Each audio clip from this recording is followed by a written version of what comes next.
नमस्कार, मैं हूं अफसर कमाल और आप देख रहे हैं न्यूज़ टाइम्स। देखिए, इस वक्त हम पूर्वी चंपारण के कोटवा में हैं और आज हमारे साथ एक्सक्लूसिव बात करने के लिए मौजूद है डॉक्टर मंतोष सैनी, जन सुराज के यानी प्रशांत किशोर की जो अभियान है जन सुराज, उसके वरिष्ठ साथी हैं। और कल आज से 2 दिन पहले बिहार की राजधानी पटना में प्रशांत किशोर ने एक संगठन का शानदार मीटिंग का आयोजन किया था बापू सभागार पटना में, जिसमें बहुत सारी रणनीति पे बात हुई और आगामी 2025 में विधानसभा चुनाव को लेकर चर्चाएं हुई। इन सब तमाम मुद्दे पे बात करने के लिए हमारे साथ मौजूद हैं डॉक्टर मंतोष सैनी, जन सुराज के वरिष्ठ नेता हैं। हम इनसे बात करेंगे और इनसे जानने की कोशिश करेंगे कि 2025 में क्या प्रशांत किशोर कुछ बड़ा करने जा रहे हैं।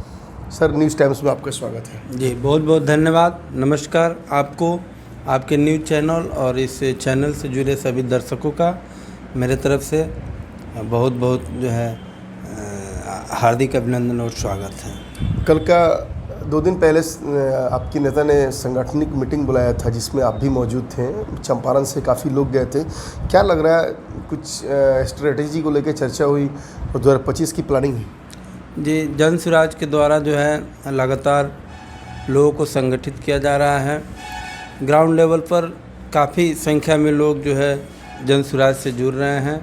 आगामी 2 अक्टूबर को गांधी जयंती के अवसर पर जन सुराज एक राजनीतिक दल का रूप लेगी और इसी के संदर्भ में जो है लगातार आपने देखा होगा इधर 9 तारीख को भी, 14 तारीख को भी और ये 28 को, फिर आने वाले अगले 4 तारीख को भी जो है युवा जितने भी जन सुराज से जुड़े हैं उन लोगों की मीटिंग है। और इस तरह की लगभग 10 मीटिंग जो है बापू सभागार में 2 अक्टूबर के पहले होंगी। जितने सारे लोग जन सुराज से जुड़े हैं, जन सुराज के पदाधिकारी बने हैं, उन सारे लोगों को जो है बुलाकर जन सुराज का भी संविधान बन रहा है और भी कई तरह की जन सुराज की गतिविधियाँ चल रही है। उस पर प्रशांत जी उन लोगों से जो है राय मशविरा करते हैं और पूर्णतः लोकतांत्रिक तरीके से कैसे हर चीज़ को एक दूसरे से कनेक्ट किया जाए, इन सारी बातों पे वर्क हो रही है। आपके जो चीफ हैं प्रशांत किशोर जी, चुनाव लड़ने और लड़ाने में तो उनको खूब आता है। बेहतरीन रणनीतिकार रहे हैं और अभी भी रणनीतिका का काम उन्होंने आंध्रा में किया है। लेकिन जो आपके मुख्य विरोधी हैं उनका ये कहना है कि ये किसी के इशारे पे ये पार्टी खड़ा कर रहे हैं, किसी को डैमेज करने के लिए, किसी रीजनल पार्टी को। तो क्या लगता है? देखिए, बिहार के जितने भी राजनीतिक दल हैं उन लोगों का ज़मीन खिसक रहा है, तो स्वाभाविक है इस तरह का स्टेटमेंट वे लोग देंगे। प्रशांत जी जो है 2021 में उन्होंने राजनीतिक रणनीतिकार के रूप में जो उनकी भूमिका थी, सार्वजनिक रूप से उन्होंने उससे जो है अपना इस्तीफ़ा दिया। 1 साल तक बिहार का स्टडी किया। अक्टूबर 2022 से ये पदयात्रा चल रही है। ये पदयात्रा जो है अभी तक बिहार के 23 जिलों से जो है होकर गुजर चुकी है। सीधा मानना है, आप प्रशांत जी का एक्सक्लूसिव जितनी भी वीडियो है आप देखें, ऐसा कुछ नहीं है। जिनका ज़मीन खिसक रहा है, जो सत्ता से देख रहे हैं कि हम सत्ता से बेदखल होंगे या हम बैकफुट पे जाएंगे, वे लोग विभिन्न तरह का जो है अनगढ़ प्रलाप कर रहे हैं, अपना जो है ये क्या बोलते हैं आरोप लगा रहे हैं, लेकिन इसमें कोई दम नहीं है। जन सुराज जो है पूरी तरह से जो कांग्रेस, आज़ादी के पहले जो कांग्रेस थी उसी को पुनर्जीवित करने का एक अभियान है और लगातार जो है लोग इससे जुड़ते जा रहे हैं। अच्छा, प्रशांत किशोर जी का विज़न क्या है? क्या रोड मैप है बिहार को लेकर? क्या करना चाहते हैं? अगर उन्हें बिहार के लिए काम करने का मौका मिले एज ए चीफ मिनिस्टर, तो प्राथमिकता क्या रहेगी, किन कामों पे? नीतीश जी तो बोल रहे हैं कि हमने सारा काम कर दिया, बाकी क्या है कुछ? देखिए, अभी बिहार के जितने राजनीतिक दल हैं, जो काम उन्होंने नहीं किया है उन सारी कामों को करना ही जन सुराज की प्राथमिकता है। जैसे आप देख रहे हैं बिहार की जनसंख्या 13 करोड़ है। लगभग 2 से 3 करोड़ युवा जो है दूसरे प्रदेशों में मजबूरी में जो है मजदूरी करने पर विवश है। यहाँ कोई रोज़गार धंधा नहीं है, यहाँ कोई व्यवस्था नहीं है। तो वैसे युवाओं को जो है यहाँ जो है रोज़गार उपलब्ध कराना, यहाँ जो है उनको जो है उनके स्किल्स के अनुसार उनको जो है डेवलप करना, इन सारे चीज़ का जो है पूरी तरह से प्लानिंग है जन सुराज की। आने वाले 10-15 वर्षों में बिहार कैसे अन्य जो विकसित राज्य हैं उनकी श्रेणी में खड़ी हो, इस रोड मैप पे जो है काम हो रही है। आप जानते होंगे जन स्वराज की जो टीम है या जन स्वराज प्रशांत जी की जो कंपनी है आईपैक, ये जो है पूरे बिहार का एक एक वार्ड का, एक एक पंचायत का, एक एक प्रखंड का, एक एक ज़िला का पूरा जो है ग्राउंड लेवल की जो समस्या है उन सारे समस्याओं को जो है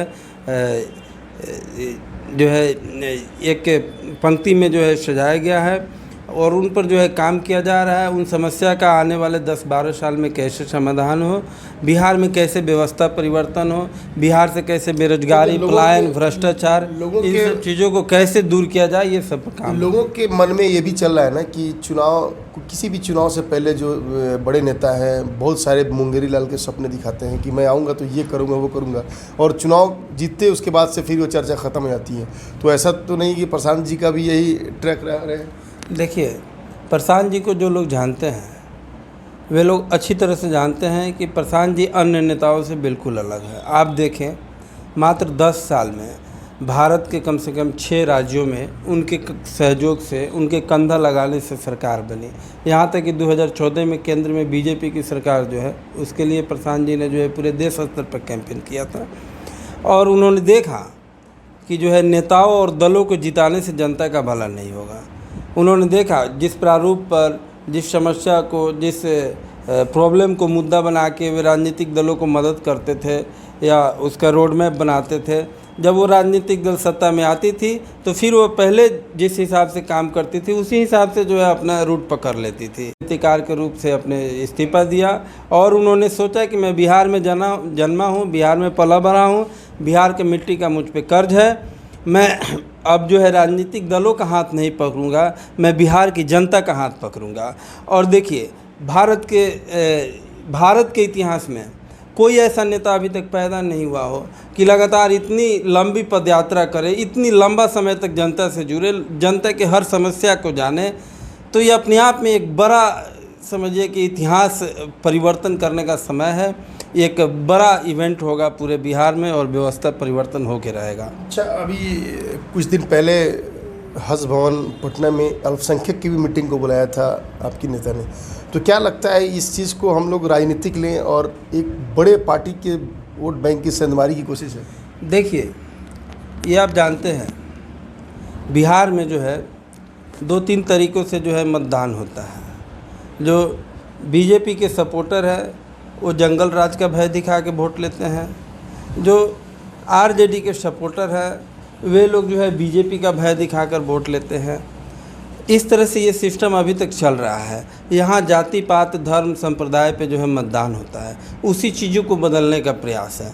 प्रशांत जी ने, आप देखे होंगे, आप पत्रकार हैं, उनका भाषण भी सुने होंगे, उन्होंने निश्चित रूप से बोला था कि लालटेन में जो है किरासन तेल बनकर जल रहे हैं आप, लेकिन वह रोशनी जो है किसी दूसरे को मिल रहा है। आप पिछला विधानसभा का चुनाव देखिए, लोकसभा का चुनाव देखिए, 95% मुस्लिम समुदाय जो है आंख मूंद के आरजेडी को सपोर्ट करती है, लेकिन जब टिकट देने की बारी आती है तो आप देखें पिछले लोकसभा चुनाव में मात्र 2 टिकट जो है उनको मिली थी, मुस्लिम समाज को मिली। तो इस तरह से जो है ये हम लोग बताने का प्रयास कर रहे हैं कि आप जिनके साथ खड़े हैं वे सिर्फ आपका फ़ायदा लेते हैं, लेकिन आपको जब देने की बारी आती है तो वह अपने बारे में सोचते हैं, अपने परिवार के बारे में सोचते हैं। यही सब बताने का प्रयास किया जा रहा है। एक खबर आई थी कि प्रशांत किशोर जी विधानसभा चुनाव में ज़्यादा से ज़्यादा सीट मुसलमानों को देंगे, इसमें कितनी सच्चाई है? देखिए, जिसकी जितनी हिस्सेदारी है उसको उतनी भागीदारी मिलेगी। प्रशांत जी का आप स्टेटमेंट देख लीजिए। अति पिछड़ा समाज अगर बिहार में 35% है तो 70 से 75 सीटों पर जो है अति पिछड़ा उम्मीदवार खड़ा होंगे। अगर मुस्लिम आबादी 22% है तो उनको पूरा वाजिब हक मिलेगा, वह संगठन में मिलेगा, वह टिकट में मिलेगा और अन्य जो भी राजनीतिक प्रोसेस होता है उस सारे चीज़ों में मिलेगा। सर ने जो है महिला के लिए भी घोषणा की है कि हर एक लोकसभा क्षेत्र के हिसाब से जो है एक महिला को भी हम आगे बढ़ाएंगे। इस तरह से आपको हम बता दें कि जन स्वराज 2 तारीख को जो दल बनेगा 5 समाज अभी जो है पूर्ण रूप से एक्टिव समाज हैं, जैसे दलित समाज है, मुस्लिम समाज है, अति पिछड़ा समाज है, स्वर्ण समाज है और पिछड़ा समाज है। तो ये जन सुराज की जो संगठन बनेगी, जन सुराज की जो नेतृत्व होगा, ना प्रशांत जी इसके नेता कल थे ना आज हैं। प्रशांत जी जो है जन सुराज के प्रणेता है, इस अभियान के प्रणेता है, पदयात्रा के सूत्रधार है। जो भूमिका कांग्रेस में महात्मा गांधी के थे, हम लोग उस भूमिका में जो अभी अपने प्रणेता प्रशांत किशोर जी को जन सुराज में देख रहे हैं। और यहाँ सब क्लियर है, किसी के साथ कोई धोखा होने वाला नहीं है। और यहाँ उसी को टिकट मिलेगा जिसको जनता चाहेगी। आप देखते आए हैं हर दल में जो शीर्ष नेता चाहता है उसको टिकट मिलता है, लेकिन ये जन सुराज का मतलब ही है जनता का सुंदर राज। तो जो भी चीज़ होगा जनता से कनेक्ट होकर होगा, जो जनता चाहेगी वहीं इसमें नेता बनेगा, वहीं आगे बढ़ेगा। अच्छा, बिहार में लगातार आपराधिक घटनाएं बढ़ रही हैं, आए दिन कहीं ना कहीं मर्डर की बात सामने आ रही है। तो क्या लॉ एंड ऑर्डर के ऊपर क्या कहना चाहेंगे? बिहार में लॉ एंड ऑर्डर की ऐसी कोई स्थिति नहीं? पूरी तरह से बिहार में माननीय मुख्यमंत्री जी का इकबाल समाप्त हो गया है। बिहार में जो है फ़र्क यही है कि आरजेडी के शासन में जो है अपराधी लोग बंदूक के दम पर, रंगदारी अपहरण के दम पर जो है पैसा लेते थे। आज देख लीजिए बिहार सरकार में जितने भी अफसर हैं, जितने भी कार्यालय हैं, बिना पैसा का एक काम भी नहीं होता है। और लॉ एंड ऑर्डर की स्थिति आप देख रहे हैं, पूरे ज़िले से खबर आ रही है। और मर्डर, हत्या, रंगदारी की घटनाएं जो है इधर काफ़ी बढ़ी है। मैं मुख्यमंत्री जी से आग्रह करूंगा कि इसको संज्ञान ले और इस पर कार्रवाई करें। अच्छा, प्रशांत जी ने कहा है कि मैं 243 से 242 पर नहीं, पूरा 243 सीट पर मैं लड़ूंगा। तो मैं डॉक्टर मंतोष सहनी सर को भी उम्मीद, क्या ऐसी संभावनाएं हैं कि आप भी किसी विधानसभा से ताल ठोकेंगे? देखिए, पहले तो मैं आपको बता देना चाहता हूं कि प्रशांत किशोर जी ने कहा है कि बिहार की 243 सीटों पर हम चुनाव लड़ेंगे, 242 नहीं। प्रत्येक जो है सीट पर जो है जन सुराज मजबूती से चुनाव लड़ेगी। हमने अभी आपको बोला है कि जन सुराज का टिकट किसे मिलेगा, ये ना ही प्रशांत किशोर जी तय करेंगे और ना ही पार्टी के शीर्ष नेता तय करेंगे। एक क्षेत्र आप चिन्हित किए होंगे, वहाँ मेहनत कर रहे होंगे, वहाँ के लोगों की सेवा में तत्पर होंगे, ऐसा तो होगा ना? जी बिल्कुल, हम लगातार जो है जब से जन सुराज से जुड़े हैं ग्राउंड लेवल पर वर्क कर रहे हैं, ग्राउंड लेवल पर लोगों को सदस्य बना रहे हैं और पंचायत स्तर पर हमारी जो है लगातार मीटिंग्स हो रही है।